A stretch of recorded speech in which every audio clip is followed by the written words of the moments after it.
So our next speaker is Dr. Calvin Luk. He comes from the Rehab-Aid Society, and the Rehab-Aid Society is actually part of the hospital authority. You know, it's not a hospital, you know, but it belongs to the hospital authority. You know, and you'll be amazed that you know, this organization does a lot of special things in terms of promoting the welfare and well-being, accessibility, and all that for disabled people. So his topic today is accessibility, design for all maneuvering space for power wheelchair users in Hong Kong. So, Calvin?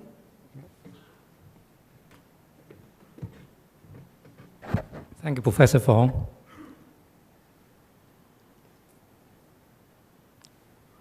Right, good afternoon, everybody, distinguished guests and faculties of the Academy.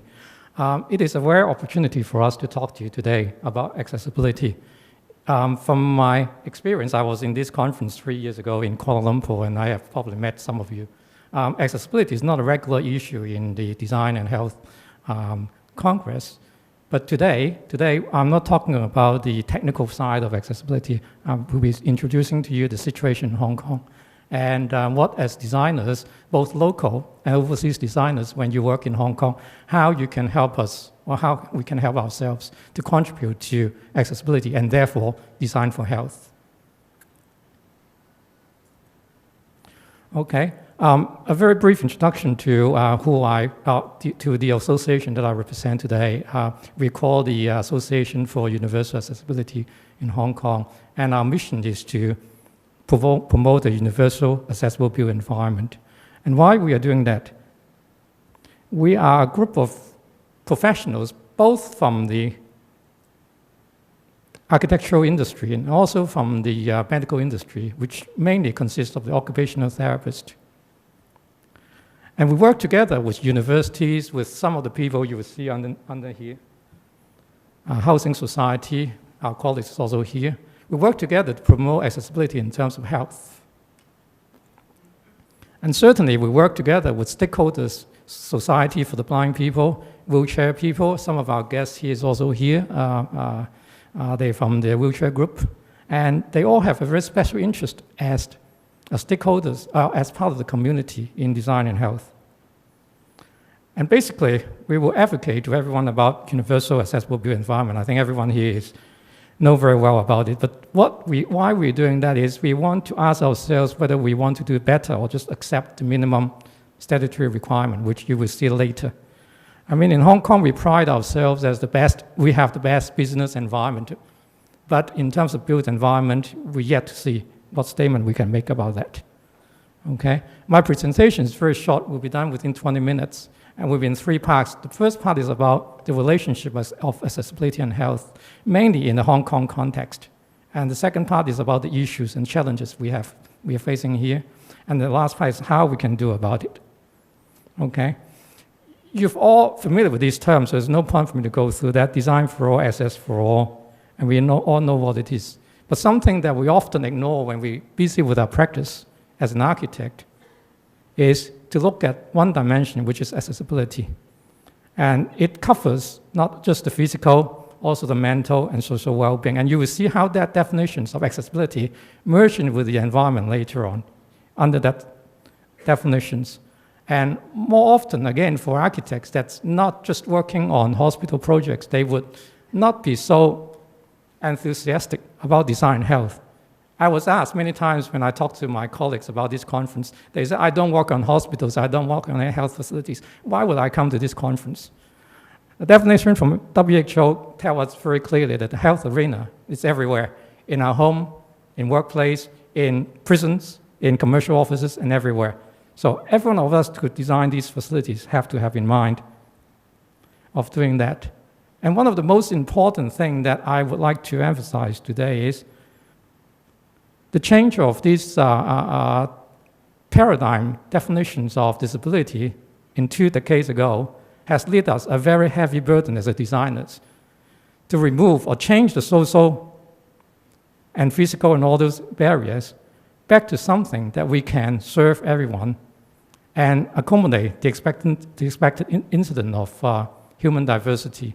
In the old times, disability was a health condition that doctors has to manage And we change the patients. We give them prosthetics, we give them all kinds of aids, whether it's technologies or assistive device, to help them to adapt to our society. Now it's the other way around. So there's something that an architect doesn't have in their mind every day. And to further this concept about accessibility and health, I feel compelled to talk to a person who is quite famous in Hong Kong. He's a medical doctor, he's an orthopedic surgeon by profession, and he was also the Secretary for Food and Health in Hong Kong for 8 years, and now he's the head of the Equal Opportunity Commission, I think, Dr. York Chow. For this conference, I went to talk to him about accessibility and health, and that's what he thinks, in his opinion. I need a bit of assistance here so we can run this video. He's going to tell us what his opinion about accessibility and health. Both physical health and also mental health together. Yes. When people can have a will and also an ability to move around, I think their lifestyle would be so much better, and their mental well-being would be also much better, and then they would still value life as a very important aspect, and able to live and able to enjoy life. Whereas if you are bedridden, you are housebound, when you go out, you cannot really have access to places that you want. You'll be very depressed.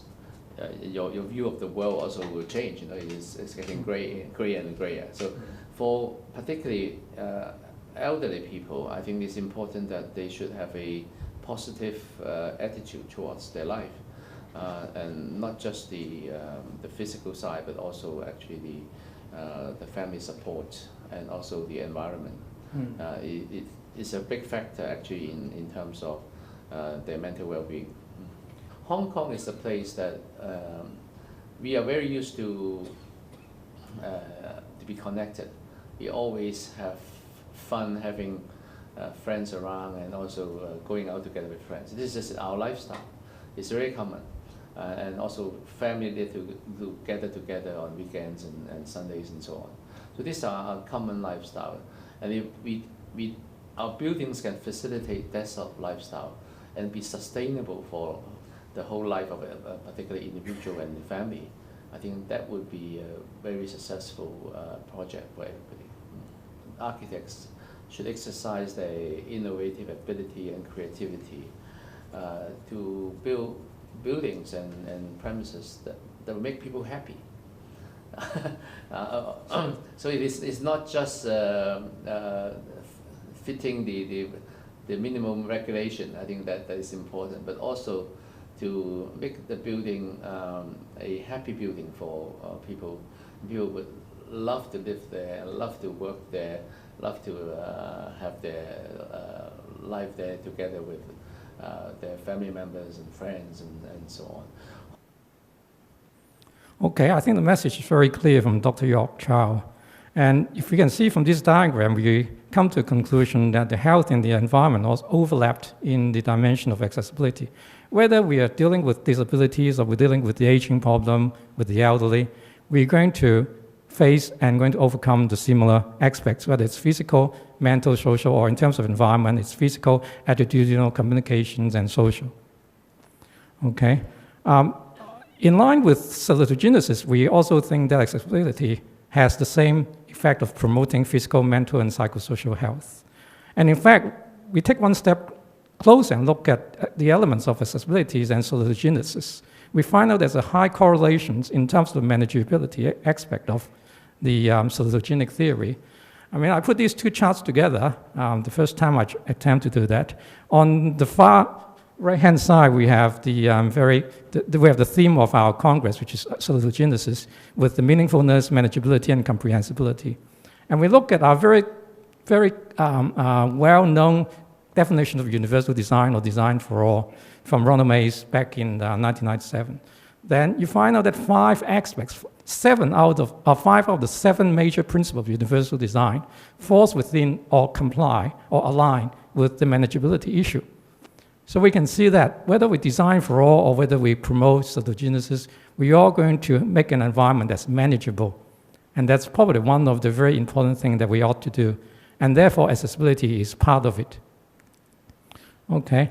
The second part of my presentation is about the issues and challenges in Hong Kong. I borrowed this slide from W.K. Lam Wun Kong, Lam Gong Sin Sang. This is his favorite opening of the issue of accessibility in Hong Kong. He has a very good sense of humor. You can see a very nice, bright, sunny picture of accessible Hong Kong with all the indications of visual impairment, wheelchair accessibilities, and hearing impairment devices that's available to everyone in Hong Kong. However, the statement that he made is underneath. Hong Kong remains largely inaccessible. Why is that?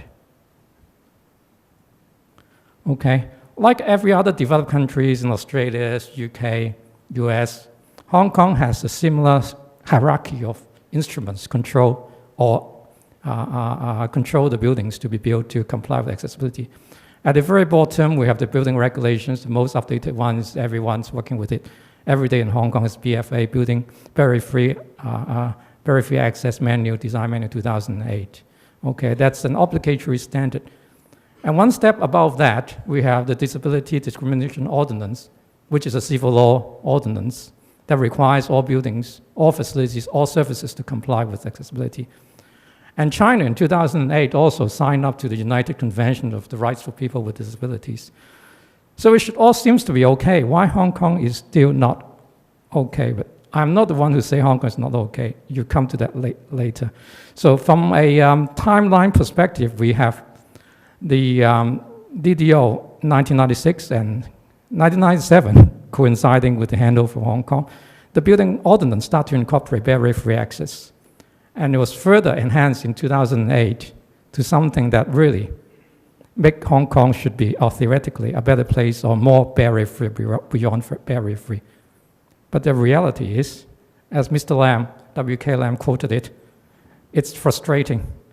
Hong Kong is not even barrier-free. He said that in 2012, and I believe nothing has changed in 3 years. I mean, to his statement, I couldn't get him to speak again today. I would if I'd like to. But what was the problem? Is it because of Hong Kong's topography? Is it because 75% of our buildings is pre-1997, which falls before the jurisdictions of our latest, or the 1997 building ordinance? Or because of technical and financial burden, or because of legislative barrier? We have lots of old buildings. We always have sloping street, unless you live in large developments like Tai Gu Shing or Zhang Guan or like the one that you're in right now. Every day you come across things like this. You go to 7-Eleven, you cannot get in. You go to a bank, you go to treatments. You have difficulty with the steps that are very well known in Hong Kong.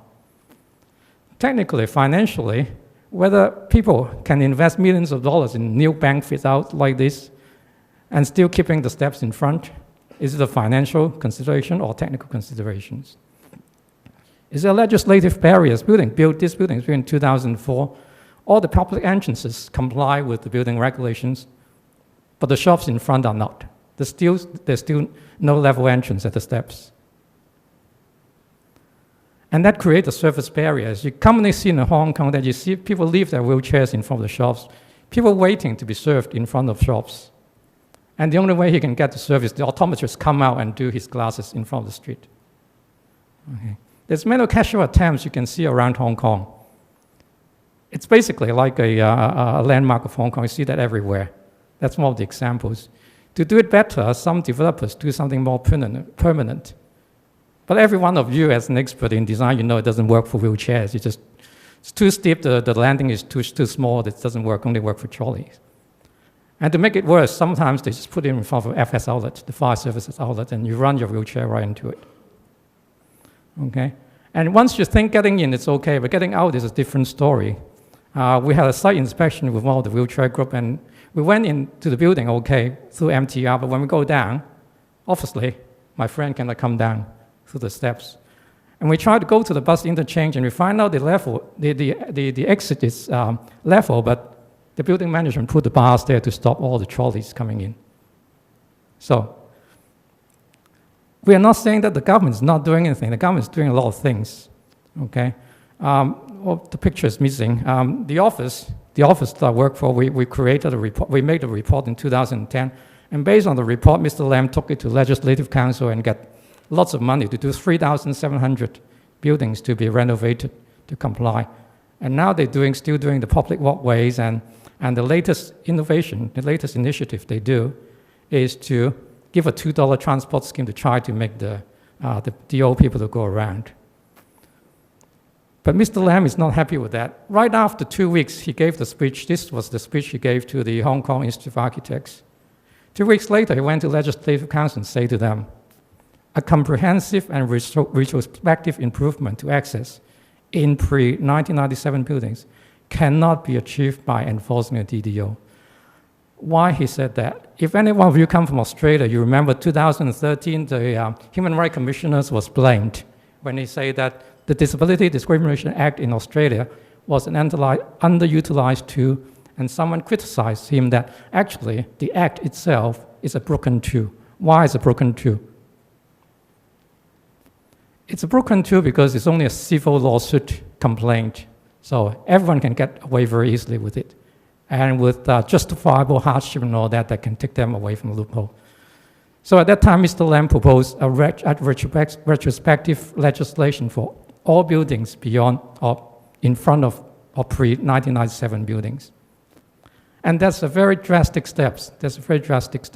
But in order to get it work, he further proposed that, similar to in Australia, to harmonize the requirements of building regulation, design manual PFA 2008, and the DDO. That means if anyone comply with the new legislation, he can be free from burden of being sued under DDO. That's a very grand and very likable perspective for Hong Kong. And therefore, this is the picture he drew to us at that time. When the uncertain day comes, we will be really beyond barrier free, and that's the vision that we should work towards too as a designer. And to bring us all up today, I talked to Dr. York Chow again and asked him, what can Hong Kong do to strive for better access for all? And he gives us some answers here. The government and perhaps also the architects professional groups can initiate this particular drive for accessibility for all. And our commission has actually reviewed our current discrimination law recently. And one of the things that we advocate that we should consider is to ensure that the law would have a duty to accommodate. So I think the duty to accommodate means you need to find a way to improve so that people with disability can gain access to all these places. So I think this is something that we are driving at. But I think a law is still a law because it's only deal with a civil so-called complaints and litigations. But it is much better to have a proactive approach to this, to have self-initiated design manuals, self-initiated guidelines, and also real projects that can take this forward. I think the architectural profession in Hong Kong has always been very innovative, and they always very sort of efficient in terms of making use of space. But I would like to urge them to look at the elements as mentioned earlier, that make Hong Kong a happy place, make Hong Kong a place that would really be a friendly place for people who are growing old and maybe able to face different disabilities. I think the current technology, particularly some of the intelligent elements that can be put into a building, can really facilitate the lifestyle of people even when they grow old. So although some of the things that they cannot do now, I think with those technologies they'll be able to do it until the end of their life. A lot of gadgets, a lot of technology actually could be applicable actually to such designs. Okay, coming to almost an end of my presentation, the message is very clear. And we want to initiate a dialogue among building professionals on beyond barrier-free access. We started that in 2012 with WK Lam. We went to the Institute of Architects, Institute of Surveyors, and also universities of Hong Kong and other universities. And what we want to, the message for you is how we can make a difference. And also in terms of the aging population, we are looking at addressing the aging population in the aspect of accessibility. And we all know that disability relates heavily to the aging conditions of a person. And we look forward for your contribution. In UK, you see in this PowerPoint, they have lifetime homes if you come from UK. If you're from Australia, you must be familiar with Livable Housing Australia, which started in 2010. And in Hong Kong, we intend to start a new program called Easy Home Hong Kong 2016.